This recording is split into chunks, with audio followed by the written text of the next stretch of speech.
Halo rekan-rekan semuanya, kembali lagi bersama saya. Kali ini saya akan mencoba melanjutkan pembahasan terkhusus terkait mengenai Pi Network yang terbaru lagi ya. Dan di sini rupanya ada informasi yang cukup mantap dan cukup menarik sekali, terutama menjelang fase open mainnet yang akan menjawab berbagai macam pertanyaan-pertanyaan dan juga semacam keraguan-keraguan dari berbagai kalangan ya, terutama dari para pionir-pionir semuanya yang ada di seluruh dunia ya rekan-rekan terkait dengan project Pi Network ini. Dan di sini saya membuka grup ya rekan-rekan, grup Pi Network di dalam WhatsApp ya, yang mana di sini juga ada salah satu pionir yang memberikan informasi cukup mantap dan cukup menarik untuk kita bahas secara bersama-sama berkaitan dengan Pi Network menjelang open mainnet ya. Dan di fase ini Pi Network masih belum memiliki harga dan kita akan bahas ya. Di sini menunggu open mainnet, transaksi pertama Pi terjadi pada tahun 2019 ya, ketika Core Team membeli nama domain untuk aplikasi seharga 10.000 Pi ya rekan-rekan, dan harga pasar domain pada saat itu adalah 300.000 US dollar. Dan di sini untuk informasi yang pertama memang sudah pernah saya bahas beberapa bulan yang lalu ya, tentang transaksi yang pertama yang dilakukan oleh Core Team dengan 10.000 koin Pi ini untuk membeli domain Pi Network ya pada tahun 2019 ya, pada saat akan dilaunchingkannya. Project Pi Network ini rekan-rekan. Nah, kemudian di sini artinya adalah berdasarkan transaksi tersebut. Kalau kita lihat atau kalau kita kurskan ya rekan-rekan. Nah, di sini 10.000 Pi setara dengan 300 US dollar. Artinya 1 Pi itu setara dengan 30 US dollar pada tahun 2019 ya, atau pada awal mulanya ya rekan-rekan. Saya rasa di sini cukup mantap dan cukup menarik ketika kita membahas tentang masalah berapa harga dasar daripada satu koin Pi itu. Saya rasa di sini untuk harga minimalnya ya 30 dolar ini rekan-rekan. Nah, ini sebagai bentuk patokan saja. Dan ketika nanti sudah listing atau open mainnet ya, harganya tentu akan lebih tinggi ya. Dan kita hanya bisa memprediksikan saja ya rekan-rekan. Dan untuk harga yang pasti hanya Core Team sendiri yang tahu nanti ketika sudah diumumkan. Kemudian di sini seiring dengan berjalannya waktu, nilai konsensus Pi mulai naik ya.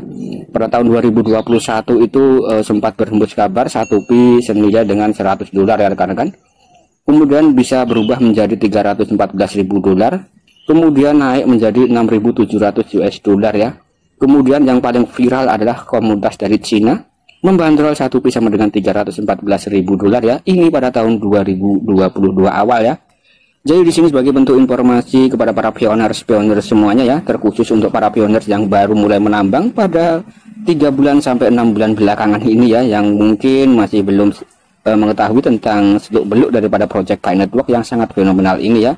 Dan rupanya untuk masalah harga itu awal 2021 itu diprediksi 100 dolar. Kemudian pada tahun 2022 yang paling terkenal adalah konsensus dari Cina ya, 1 Pi sama dengan 4 miliar rupiah rekan-rekan. Kemudian dari awal pada tahun 2019 ya, Pi sudah memiliki nilai barter yaitu 30 US dollar untuk satu koin Pi nya ya. Kalau kita lihat dari transaksi yang dilakukan oleh Core Team. Nah, ini sebagai bentuk informasi ya rekan-rekan, sebagai bentuk patokan kalau harga Pi paling murah ya 30 US dollar ya. Nah, kurang lebih seperti itu. Kemudian di sini jika dikatakan bahwa Pi belum memiliki harga, itu maksudnya adalah karena berikut ini rekan-rekan. Jadi di sini sekali lagi saya ulangi ya. Sampai saat ini Pi Network memang masih belum memiliki harga atau harga resmi atau harga yang listing di dalam bursa ya. Kurang lebih seperti itu rekan-rekan. Nah, di sini maksudnya adalah karena yang poin pertama, Pi Network belum melakukan migrasi ke dalam wallet ya. Kemudian Pi belum mempunyai tempat untuk ditukarkan di dalam bursa, ini sangat jelas.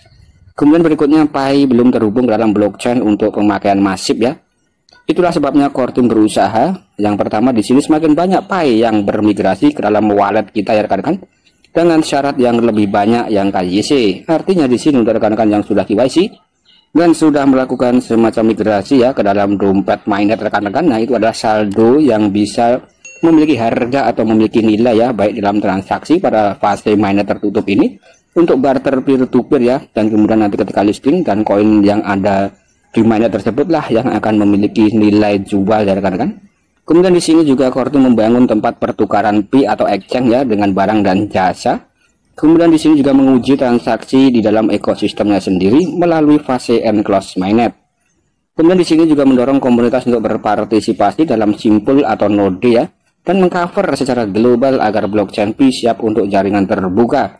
Artinya untuk poin yang nomor 4 di sini rekan-rekan, Core Team mendorong komunitas untuk berpartisipasi dalam node atau simpul ya, Jadi di sini Korti menyarankan kita untuk ikut dalam sistem Node atau menggunakan perangkat keras ya, yaitu semacam komputer aktif yang ikut mining selama 24 jam non-stop ya, sebagai bentuk simpul atau node agar jaringan Pi itu stabil ya rekan-rekan. Jadi semakin banyak komputer-komputer aktif yang saling terhubung satu sama lain di berbagai negara di seluruh dunia ya, itu akan memperkuat daripada blockchain Pi Network ya rekan-rekan, untuk kekuatan transaksi dan lain-lain sebagai bentuk validator ya. Mungkin kurang lebih seperti itu ya, atau sebagai servernya ya. Nah, itu mungkin kurang lebih pemahaman yang lebih bisa dipahami seperti itu ya rekan-rekan. Kemudian setelah komunitas atau pada saat jaringan Node benar-benar siap beroperasi secara global, maka Pi akan segera melangsungkan fase berikutnya atau fase ketiga, yaitu fase open mainnet ya rekan-rekan. Artinya akan terkoneksi dengan sistem eksternal ya, dan sistem eksternal itu yang dimaksud adalah ya semacam bursa-bursa yang ada ya rekan-rekan, dan membuka firewall-nya ya, yang memungkinkan bisa terkoneksi dari luar daripada Pi Network itu sendiri. Inilah saatnya para pemilik Pi punya banyak pilihan untuk menggunakan koin Pi mereka. Kemudian di sini tiap region di sini membutuhkan node yang beroperasi selama 24 jam sehari tanpa off ya. Artinya di sini non-stop ya rekan-rekan, agar bisa mengcover dan memvalidasi transaksi secara real time.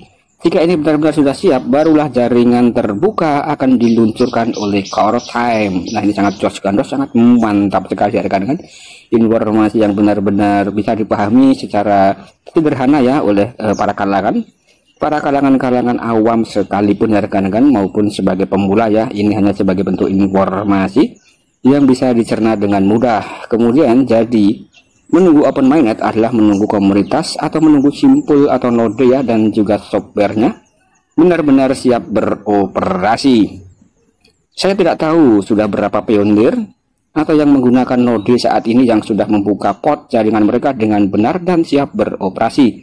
Mudah-mudahan jumlahnya cukup agar segera dilangsungkan fase open mainnet. Kemudian ya rekan-rekan, di sini kalau kita lanjutkan lagi, di sini ada keterangan Pi Network node ya, atau dengan keterangan informasi tentang node Pi Network yang terupdate, yang terbaru ya rekan-rekan, pada tanggal 19 Desember 2022. Dan di sini sudah pernah saya bahas sebelumnya ya, yang mana di sini ada kejutan yang sangat luar biasa, yaitu negara Korsel atau Korea Selatan yang sudah memiliki 15.314 node aktif ya, dan di sini menyalip daripada node yang ada di Cina ya rekan-rekan. Dan Cina sudah melorot ya, untuk komputer aktifnya sekarang ada 7.000-an saja. Kemudian disusul oleh negara Jepang, Vietnam ya, dengan 5.000 dan 4.000 node. Kemudian untuk Amerika Serikat sebagai negara yang memiliki Dr. Nicholas ya, atau negara asal daripada core team, yaitu Dr. Nicholas Kokalis, di sini hanya memiliki 3.500 komputer aktif ya rekan-rekan. Sedangkan untuk Indonesia di sini, kalau kita lihat di sini, Indonesia itu ya hanya tinggal mengikuti saja rekan-rekan, dan masih belum ada sebagian besar ya untuk Indonesia yang melakukan semacam penambangan dengan node ya, dengan menggunakan komputer aktif. Mungkin kurang lebih seperti itu rekan-rekan. Dan di sini masih kalah dengan negara tetangga, negara Malaysia, Harimau Malaya ya, yang tercatat di sini ada sekitar 180 node aktif yang sudah dimiliki oleh negara tersebut.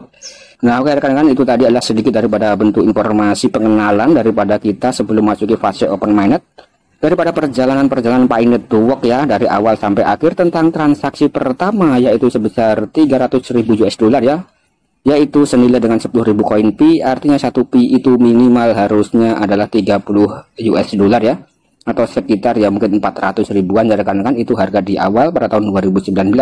Kemudian harga yang berkembang terus naik dan terus melonjak hingga pada akhirnya tidak dijangkau dengan akal sehat. Semacam satu Pi 4 miliar, bahkan ada yang dari Amerika meminta untuk satu Pi adalah 1 juta dolar. Benar-benar harga yang sangat gila sekali ya kalau menurut saya pribadi. Bagaimana menurut pendapat rekan-rekan semuanya ya? Silahkan tulis dalam kolom komentar. Saya rasa sekian dulu konten dari saya, semoga ini bisa memberikan informasi yang positif. Jangan lupa silahkan klik like, share, komen, dan subscribe-nya. Sekian dan terima kasih.